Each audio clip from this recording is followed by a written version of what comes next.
दुनिया के सबसे प्रतिष्ठित मेडिकल जर्नल लैंसेट ने भारत में कोरोना वायरस की बिगड़ती स्थिति पर मोदी सरकार की जमकर खिंचाई की है। लैंसेट ने साफ तौर पर कहा है कि भारत सरकार ने पहले कोरोना की दूसरी लहर पर दी जा रही चेतावनियों को नजरअंदाज किया और मोदी सरकार अब भी सतर्क नहीं हुई तो अगस्त तक भारत में कोरोना से 10 लाख लोगों की मौत हो सकती है और इसके लिए सीधे तौर पर मोदी सरकार जिम्मेदार होगी। प्रधानमंत्री नरेंद्र मोदी पर लैंसेट ने सीधे तौर पर कहा कि इस संकट के समय आलोचना और खुली बहस को रोकने के पीएम मोदी के एक्शंस को माफ नहीं किया जा सकता। लैंसेट ने न केवल ये बताया कि कोरोना को थामने में मोदी सरकार कहां-कहां विफल हुई, बल्कि इस संकट से निकलने के कुछ उपाय भी सुझाए हैं। आइए सबसे पहले देखते हैं कि लैंसेट जर्नल क्या कहता है। लैंसेट जर्नल का कहना है कि institute for health matrix and evaluation का अनुमान है कि भारत में अगस्त तक कोरोना से 10 लाख लोगों की मौत होगी। अगर ऐसा होता है तो इसके लिए मोदी सरकार ही जिम्मेदार होगी। मार्च की शुरुआत में कोविड-19 की सेकेंड वेव से पहले भारत के स्वास्थ्य मंत्री हर्षवर्धन ने घोषित कर दिया कि कोरोना महामारी भारत में खत्म होने को है। सेकेंड वेव और नए कोरोना वेरिएंट्स की चेतावनियों के बाद भी सरकार की तरफ से ये दिखाया गया कि भारत ने कोरोना से पार पा ली है। कोरोना की मॉडलिंग ने गलत बताया कि भारत में हर्ड इम्यूनिटी आ गई है। इससे पूरी तैयारी नहीं हो पाई, लेकिन Indian council of medical research के सीरो सर्वे में जनवरी में ही पता चल गया था कि SARS-CoV-2 के खिलाफ केवल 21% जनसंख्या में ही एंटीबॉडी हैं। कई बार प्रधानमंत्री नरेंद्र मोदी की सरकार में कोरोना महामारी को नियंत्रित करने की बजाय ट्विटर से आलोचना हटवाने की मंशा अधिक लगी।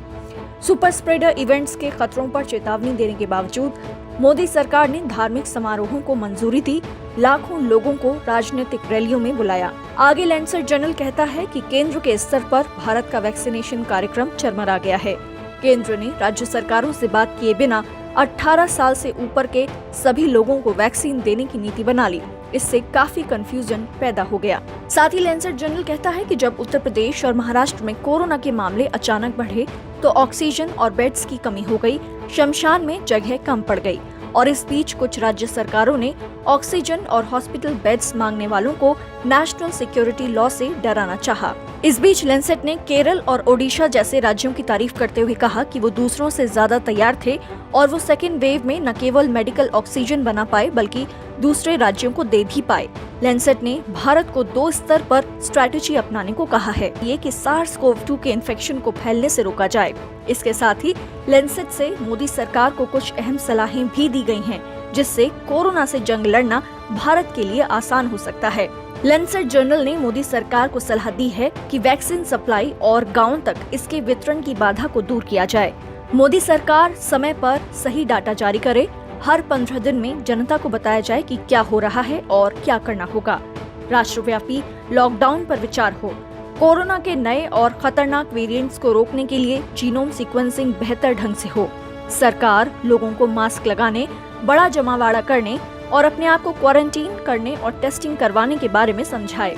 लैंसेट जर्नल आगे कहता है कि कोरोना से लड़ाई में भारत की सफलता इस बात पर निर्भर करेगी कि सरकार अपनी गलतियां स्वीकारे, जिम्मेदार और पारदर्शी नेतृत्व दे और साइंस को केंद्र में रखकर पब्लिक हेल्थ रिस्पॉन्स दे। वहीं लैंसेट जर्नल की तरफ से आई इस आलोचना पर प्रसार भारती के CEO शशि शेखर ने सरकार की तरफ से जवाब दिया है। शशि शेखर ने ट्वीट कर लिखा, लैंसेट जैसी पत्रिका ने सोशल मीडिया की राय के आधार पर अपना निष्कर्ष निकाला है जो द लैंसेट के लिए शोभनीय नहीं है। ऐसी उम्मीद थी कि द लैंसेट थोड़ा होमवर्क कर लेती, क्योंकि मार्च में अप्रैल में लगातार मास्क पहनने और वैक्सीन लगाने के लिए सरकार ने जोर दिया है।